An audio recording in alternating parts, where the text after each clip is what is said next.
شب ما غرق گل و شادی شوره، از جشن ستاره آسمون یه پاچه نوره. امشب خونمون پر از تنین دل نوازه، تو کوچه پر از نوای دل نشین سازه.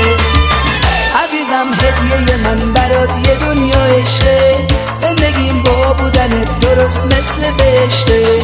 تو خونه سبد گلهای سرخ و میخک، عزیزم دوست دارم تولدت مبارک، تولدت مبارک، تولدت